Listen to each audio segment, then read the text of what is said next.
Hello, and welcome to Ask Dr. Dawn. The opinions expressed in this program are those of the speakers, and this is a program intended for education and entertainment. It should not be construed as a substitute for a medical consultation.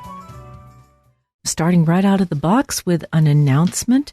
They're here, at least at Safeway. So I got my 26 COVID vaccine today, and I just want to let everyone know that I was able to make a same-day reservation. I imagine those are going to dry up, so I urge everyone, really, to go ahead and get your vaccine, get your appointment, get that set up and ready.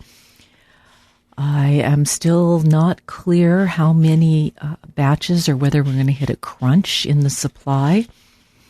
I don't know, and goodness knows things are so much in flux on the matter of vaccines, there's literally no way to tell. Let's start with an interesting bit of information. I'll be getting back to you with more geeky biochemistry about this maybe next week, but an association between metformin use and disease progression in obese people with osteoarthritis. Now, this data is not what it sounds like. You title it like that, it sounds like metformin is actually causing more rapid disease progression. That's because our brains go in that direction, of course, when we see a scientific article. But actually, it's quite the opposite. This study was designed to see whether the volume of knee cartilage over 4 years and the risk of total knee replacement over 6 years in overweight people with knee arthritis would be better with the use of metformin. Now, why obese people only? Well, simply because given the constraints of doing a study, which is to say 4 years and 6 years, you want to be sure that you pick a high-risk group so that the control group and the metformin group diverge within the amount of time. Non-users of metformin, this was a 4-year follow-up. Nobody had used it. They looked at medial and lateral cartilage volume using MRI, which is very accurate. And, of course, total knee replacement. You just do a chart survey. And they found something really interesting. The medial cartilage, that's the one that usually goes first, particularly in women. The loss was lower in metformin users compared with non-users, 0.75% versus 1.5%. So you're talking about half the amount of cartilage being lost, and that was significant to a level of 0.02, which for a population study that's so short, pretty good evidence. It was also associated with a trend towards reduction in risk of total knee replacement over those 6 years. That odds ratio was 0.3, meaning that twice as many people had, so 2/3 of a reduction, if you will, or twice as many people ended up with knee replacements, depending upon how you want to slice and dice the language around the number. So what could be going on here? The thought is that it has to do with AMPK, which is a protein kinase, and we're going to get into just a little bit of detail. What they found was that metformin has a lot of effects that affect lipids. It's also being shown to maybe have some benefit for brain function and as an anti-aging agent. And so when we look at what's going on here, it's a complicated thing, but I'm just going to give you the brief version of it. If the body is low in energy, and this, of course, could be from fasting, this could be from exhausting exercise, it could be from a lot of things, but then you're going to have a lot of, instead of ATP, you're going to have a lot of AMP. ATP is triphosphate, adenosine triphosphate, and AMP is adenosine monophosphate.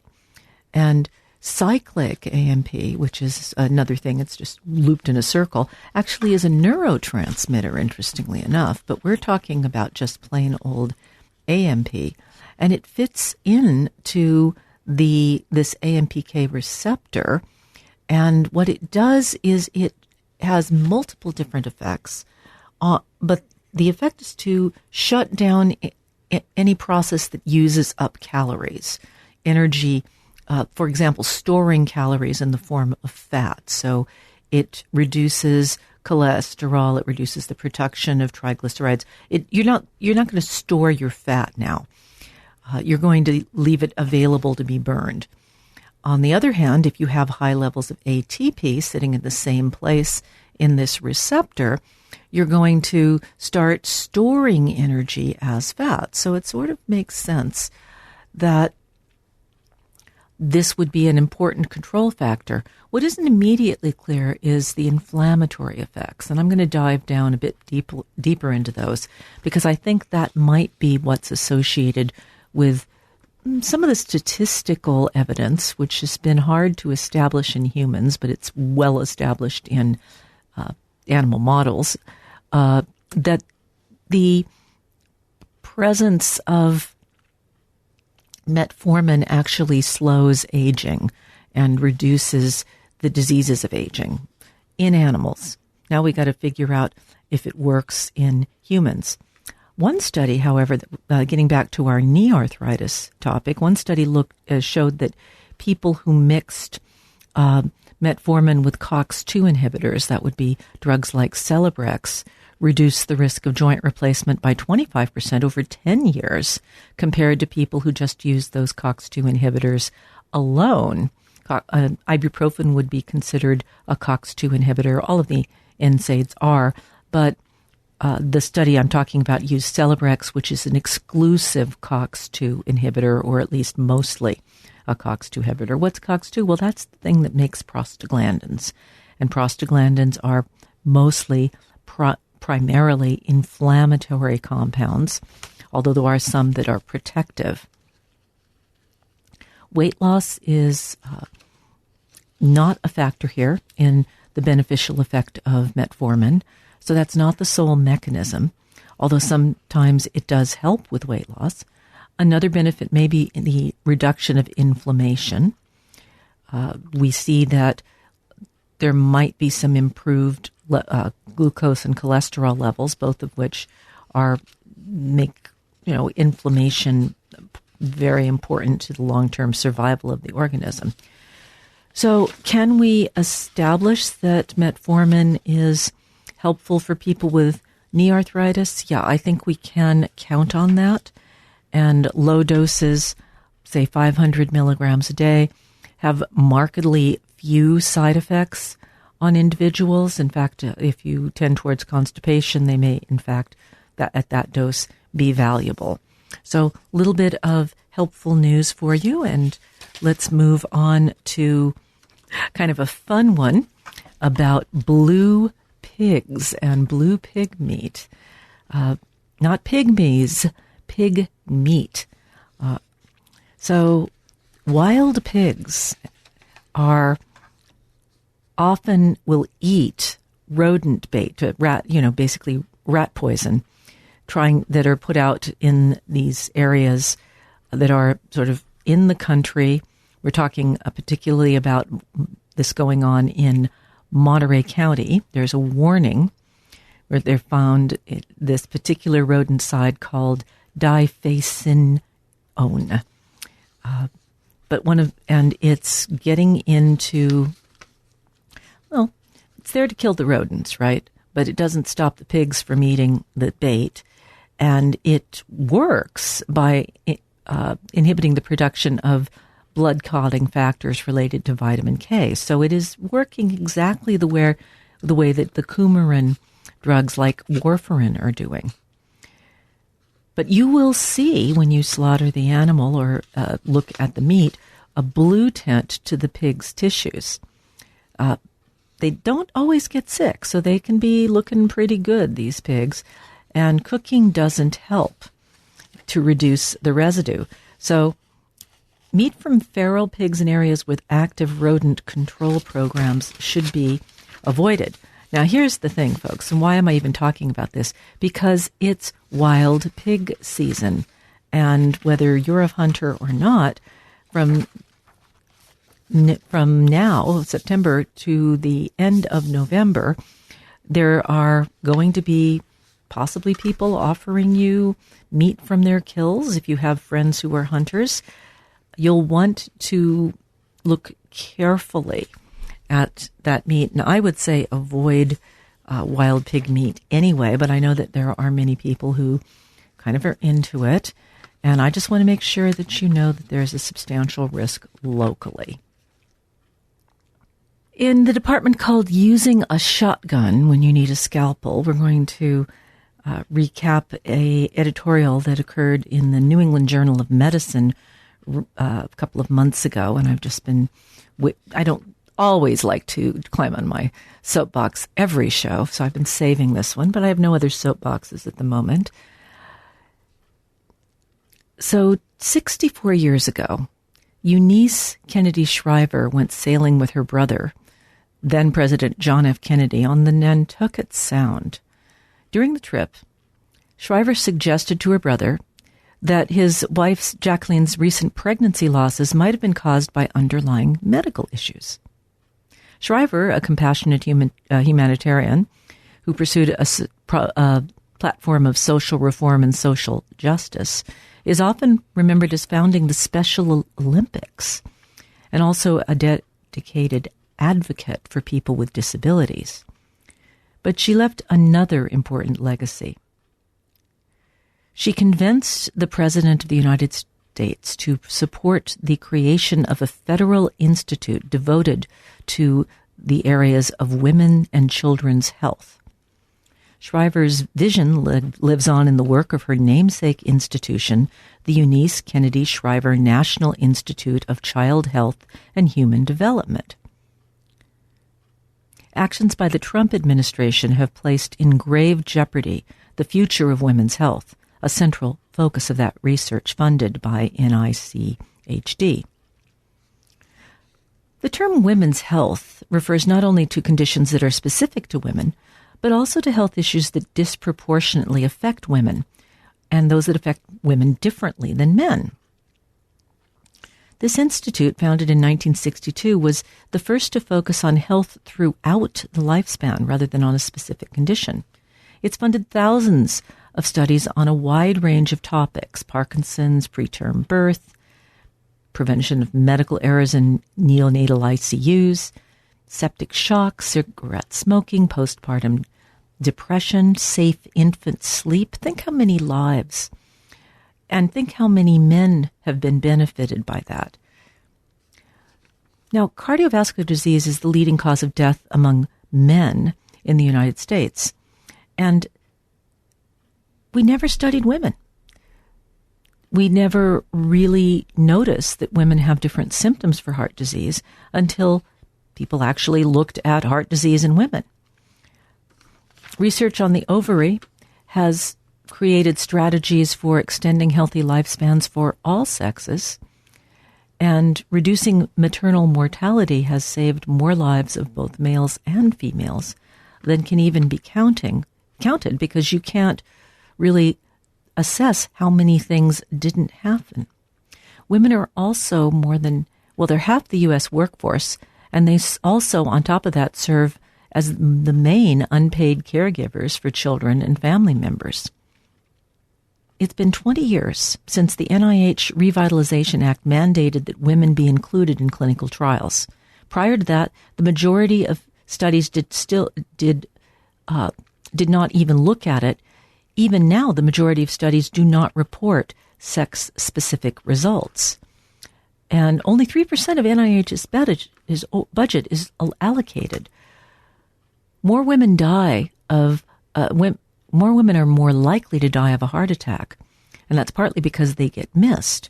Women have greatly higher numbers of adverse drug reactions than men, and they have more severe, frequent, and persistent symptoms associated with chronic pain due to the fact that they have two X chromosomes, and that affects the way that their pain receptors work. They tend to have more of them, just as simple as that. In the name of agency priorities, government agencies have been directed by the federal government to scour grants and grants proposals for terms related to diversity, equity, and inclusion. Unfortunately, the words women and female are on this list where the words male are not. That's resulted in $2.5 billion in research funding being rescinded. Much of this research was directed at women's health, which we are behind in studying. There is a knowledge deficit. This crippling of biomedical research needs to be reversed. To the extent that you are able to express your opinion on the matter to your representatives, we need to get a bill supported by women from both sides of the political spectrum. When women unite together for their own interests and the interests of children, they can do miracles. So let's get a move on, folks, because this has to be turned around. Our next story is about, is brown rice healthier or less healthy than white rice? And this came from a question that one of my patients asked me when I was taking a diet history. Brown rice has more fiber, and it's because it contains the hull. There's a great deal more thiamine and some of the other B vitamins. Fiber-rich foods are known to lower the risk of developing heart disease, type 2 diabetes, and some cancers. But what about arsenic? Rice is grown in, ankle-deep water. And so there's an awful lot of evaporation going on, and a lot of arsenic gets absorbed by the rice. For most U.S. adults, you would have to eat way more than the average amount. You would have to eat excessive amounts of rice to develop health problems. Although, of course, some people do eat 2 or 3 cups of rice a day, and that is probably getting into the level where you might be getting excessive. But infants and toddlers are much more vulnerable to the harmful effects of rice. There's things you can do, and one of them is to use different types of grains. Why is there arsenic in rice in the first place? Both types of rice have arsenic. As I've said, it is a problem because of the prolonged water bath that the roots are sitting in. There is arsenic in the ground anyway, and it becomes soluble with that prolonged water, and the plant's roots basically absorb the arsenic thinking it's a nutrient. Brown rice is converted. It all starts out as brown rice. It's converted to white rice by stripping off its surface, and it ends up containing about half as much arsenic as brown rice. This is substantial when you're talking about, say, making infants eat rice cereal every day. One recent study in Michigan State looked at average levels of arsenic, inorganic arsenic, in white and brown rice. They found about 138 parts per billion in brown rice and 93 in white rice, so about 1/3 less. We've got to put that in perspective. The World Health Organization says any brown rice should not have more than 350 parts per billion, so we're at less than half of that. The Food and Drug Administration says bottled water should have no more than 10 parts per billion, and rice cereal for infants no more than 100 parts per billion. Children are especially vulnerable because they're developing. Their organs are growing, their brains are growing, and it's important to provide a more diverse diet. We've always traditionally said start with rice cereal, but the American Pediatrics Association has changed its tune on that. They say mashed or pureed avocado, bananas, butternut squash, sweet potatoes, beans, or lentils are fine as a first food for children. And giving them a variety of other grains like oats, cooked barley, quinoa, farro, these have a lot less arsenic than rice because they don't have that prolonged water bath dissolving all the arsenic in the soil. The other thing the Academy says is avoid rice milk in children and don't use processed toddler foods that use rice syrup, because rice syrup, of course, that's concentrated rice. If you're just wanting to have your brown rice and eat it too, soak it for 30 minutes and then rinse thoroughly. Instead of using a rice cooker, use a pot of boiling water and do a 4-to-1 ratio of water to rice, and then strain the rice and get rid of the water. So don't go ahead and use a rice cooker and boil down all the water, because that is not going to help you get rid of the arsenic that was there. Parboiling is another strategy. Not clear to me why it works, but parboiling is essentially boiling the rice in a very small amount of water for 5 minutes and then move to a fresh pot of water. And that cut the arsenic levels by half for brown rice and more than 2/3 for white rice. So interesting little chemical trick there. And I am just going to encourage you to eat a wide variety of foods. I remember a story that I read in the Townsend letter, must have been 10 years ago, when everyone went crazy for kale. And it was quite the thing to have a kale shake, might even be 15 years ago. And suddenly everybody was doing that.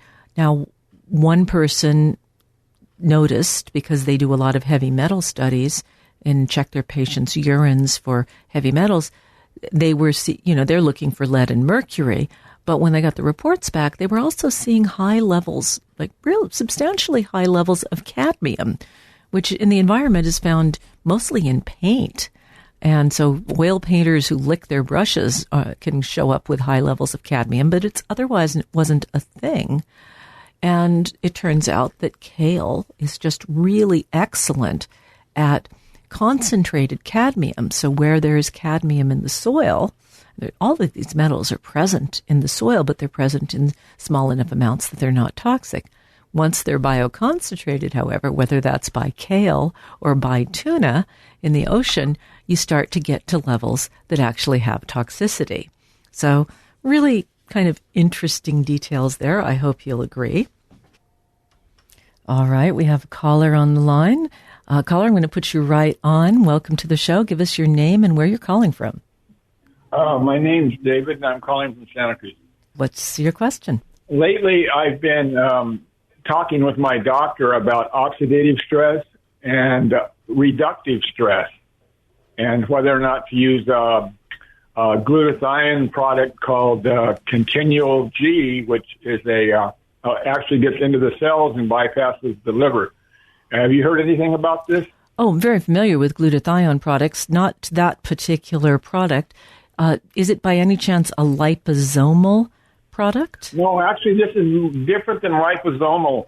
It's like the precursor for building glutathione, and once it gets into the system, then the rest of the construction evidently happens, and it gets it to the cell level, because evidently most glutathione doesn't even get past the liver. Well, a question I would have for you, is this by any chance N-acetylcysteine?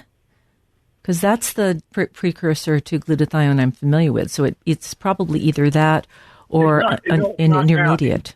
Well, it could be an intermediate, because there's several steps. Well, let me see here. I don't know if I can pronounce it correctly, but I have it written down. It's gamma GLUTAMYL cysteine. Yeah, so that's gamma glutamyl cysteine. The cysteine is a amino acid that contains a lot of sulfur. In order to get that amino acid, which has an acidic charge on it, you have to turn it into a salt, not a salt with two S's, a salt. And so you could use the N-acetyl or you could use the gamma glutamyl, but both of these serve the same purpose of allowing you to create something that will be absorbed. So this makes sense to me. Things with a charge can't get into cells, so you have to blunt or hide the charge. So it's a different molecule. It may, or I don't know the biochemistry at this level. It may or may not have superior properties to the N-acetyl, but it's jumping right into the same pathway in order to build the glutathione. And this is an intracellular pathway. As far as most of the glutathione getting sucked up by the liver, there's probably that's probably true, but most of the glutathione definitely does not get into the bloodstream. If it's in a liposomal form, it can cross into the lymphatics rather than getting into the portal vein, which is the vein that drains the gut and it goes right through the liver, and everything the liver wants to take out, it takes out. So this is a legitimate approach to getting glutathione into the cells. It is a precursor, but it should work, theoretically at least. Yeah, have you heard of reductive stress as compared to oxidative stress? Yes, and reductive stress is when you actually have too much antioxidants or reductants, right? So reductants is the same as antioxidants. So people who overdose on antioxidants may be inadvertently, so to speak, shooting themselves in the foot, because we need oxidative bursts to turn on cellular processes. And, for example, growth and oxidative stress is necessary for the killing that the natural killer cells do against cancers. So you can make the argument that too much antioxidants of the wrong kind could theoretically interfere with cancer. And of course, the chemotherapy people are very worried about this and will advise people who have cancer not to use any concentrated antioxidants. It's a bit more nuanced than that, really. There are plenty of studies that show that certain antioxidants, for example, green tea extract, can actually help with the killing, the oxidant effect of chemotherapy. It's a case-by-case basis, and that's too complicated to keep in your head. So I don't blame the oncologist for saying, okay, no antioxidants. I do blame them for not listening when someone gives them a paper that's, scientific, legitimate, good control group, etc., that shows, in fact, that there's benefit. But, getting people to change their minds on the basis of a couple papers is very hard. Getting more than a couple of papers to make a persuasive argument, that's even harder. So what is your question about this? Okay, we've established that I've heard of these things. Yeah, here's a few years ago or so, I've had a chronic inflammation situation for a long time, and I did a hair analysis. I don't know how reliable they are, but it seems fairly reliable because it came up with a lot of things like high mercury and high aluminum. But one of the things it came up with was very high oxidative stress. Right. And so I tried a few things like urolithin A and NAD, and I crashed completely worse than I was before. Like I was, it didn't accept. My friends were doing it, and they were having a great boost out of it, and I went the opposite direction. So I thought, oh well, this isn't what the symptoms indicate. And then, later on, over a year later, I looked at the reductive stress, and if I was putting those things into my system and I had reductive stress, it would make sense why I would crash. You kind of lost me there. But what's the question? The question is, if you try to use the supplement, let's say like NAD, and you have oxidative stress, and it doesn't seem to increase or repair or whatever the inflammation, what would you recommend, or what would be a better choice than? Well, okay. So first of all, I suspect that you have some genetic variants that are unusual, and this may account for why things that your friends found helpful, they didn't work for you. Secondly, I think you are working off of a false premise, which is to say you expect that that fighting the oxidative stress will make you feel better, or that you will in fact notice that. The markers that we use for oxidative stress are things like damaged fat molecules, right? So if there's oxidation of the fat, then we consider that would be the cell wall. That would be a marker for oxidative stress.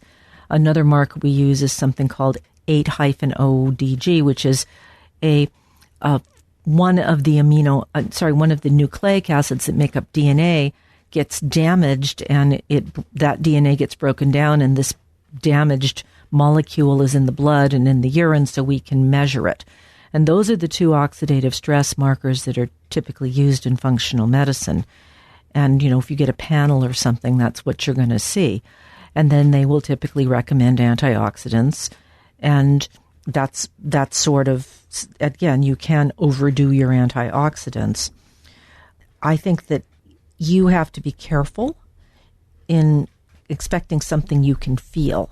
I think if you measure those markers for oxidative stress after taking action, particularly with the lipoxygenase, you probably will see something fairly quickly, like a month, just to give you a pattern. Okay. And you may not feel any better because there's a lot going on that can just be self-perpetuating. It's like saying, yeah, I stopped throwing matches out of my car. Why is there still a fire?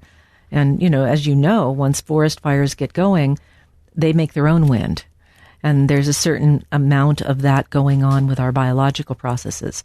So it isn't as simple as just, oxidative stress is like throwing water on a fire. It's much more complicated. And I suspect, as I said, there may be genetic variations, unique ones that you have that are getting in your way. So you're just going to have to get evidence each time you try something. And if it makes you feel bad, then don't do it. Don't take it. I mean, that's a no-brainer, right? Right. Okay. Well, that's interesting because this reductive stress, oxidative stress interaction was a new concept to my primary, and he's having to do a lot of homework right now because of it. There's a lot out there in the literature about it, but I think that it's, in principle, redox and oxidation reduction is one of the hardest concepts to keep in your head medically as a doctor. And I mean, you learn it, and it just doesn't really make sense. And you walk through it, and you just have to keep reminding yourself what the heck you're talking about, and go look it up. So I sympathize. There's always embarrassing to the ego but I'm glad that I want to compliment your doctor. The fact that he's going to go study up on it is the best indicator that you've got there a doctor who's intellectually honest and interested in the science and the physiology. So go him and go you. Thank you for your advice. And you're right, having a curious doctor is really important these days. Most of them don't want to give you more than 15 minutes.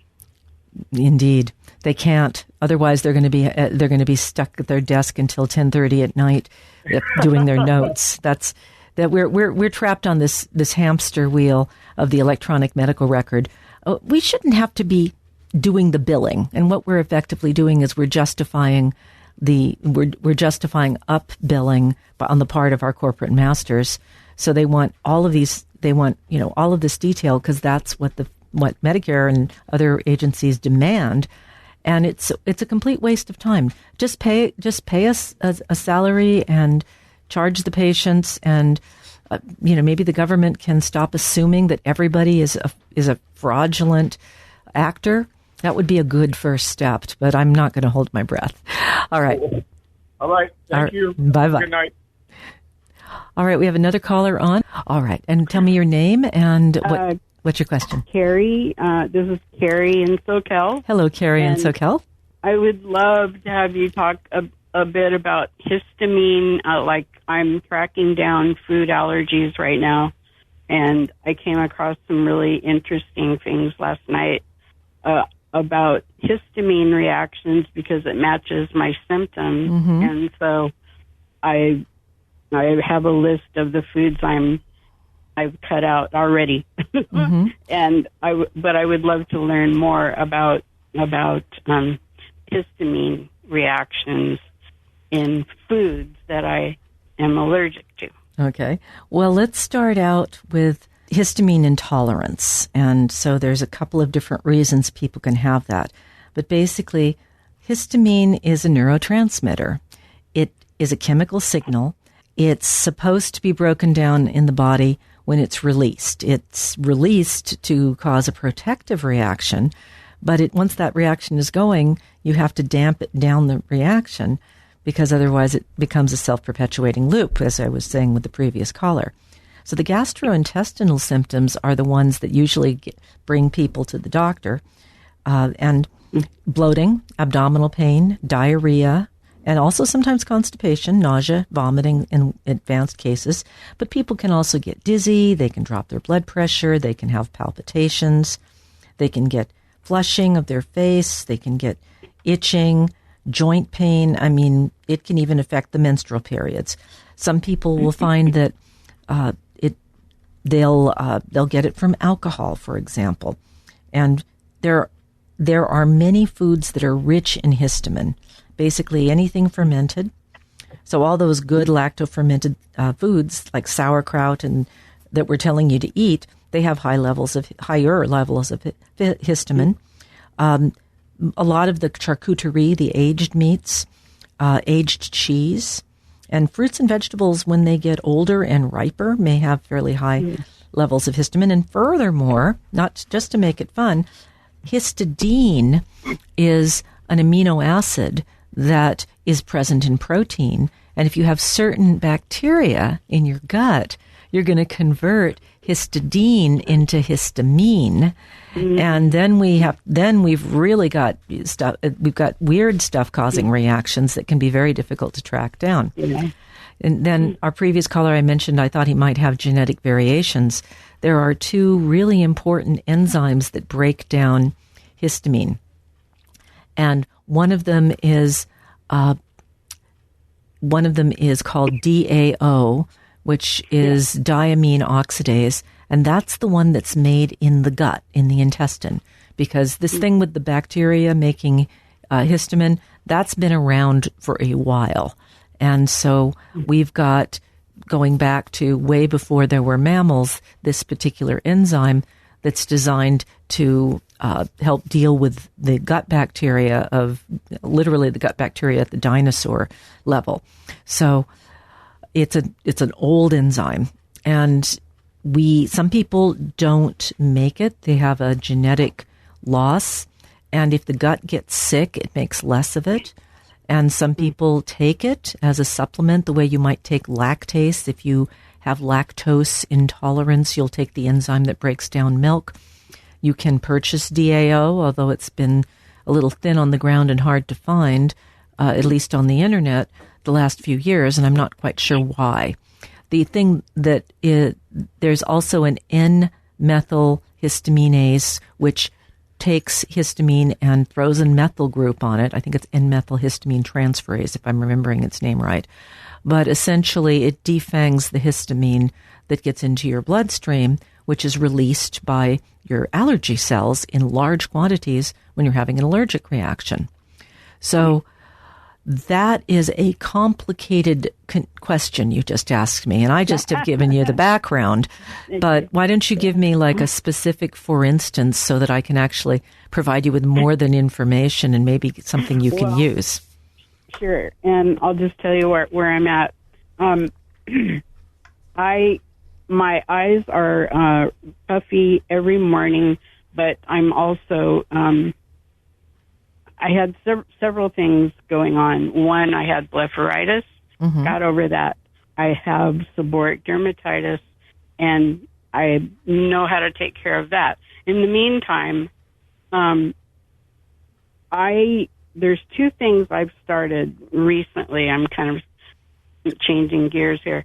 The two things that I've recently started that I fell in love with are chai in the morning and brisket, beef brisket, smoked beef brisket. And so, so I have those two on my list. Those are first on my list to cut out and see what happens. And then the others are some of the vegetables and fruits that were listed in the videos I was watching. So, I'm doing the process of elimination for what I'm allergic to, because, my eyes are so swollen that sometimes that I really, if they got any more swollen in the mornings and they go down after I do hot and cold compresses and I do a few things, and then I can have some normal time during the day, and then it will start again by midnight. My eyes feel real itchy and puffy, and the blepharitis left the skin around my eyes. So everything I had to take for that irritated the skin around my eyes. Mm-hmm. Yeah. So that I really can't tell, Dr. Don, between getting over that, getting that out of the way, and that subsiding, and going this other route I think I'm allergic to a few things. You may very well be, and so the other thing that you could have is eyelid mites, mites. Oh, I know. That's what I got over. Ah, okay. Well, yeah. How do you know you're over them? Oh, because I go to my eye doctor every other week, and we kind of monitor. Okay, all right. So I'm going to. I believe your eye doctor knows what they're doing. So we're going to say you're cured. Your eye doctor can also give you something that is it's not an antihistamine, although that maybe wouldn't be a bad idea either. But it's an antihistamine release agent. The histamine, as I've indicated, doesn't just float around. It has to be released by the cells who are the guardians of histamine, and they dole it out when they're stimulated by the allergen. So if there is a compound, a molecule that's triggering the histamine release, this will work by raising the threshold for the histamine release. So you won't get as much histamine released because not as many cells will reach their threshold. So you won't dump as much into your eye. So some of the swelling and the redness should go down if it's histamine related. Now, so the cromolyn, the antihistamines work by blocking the histamine receptor, which is fine, but using the cromolyn, I think, will tell us if histamine is in fact the issue.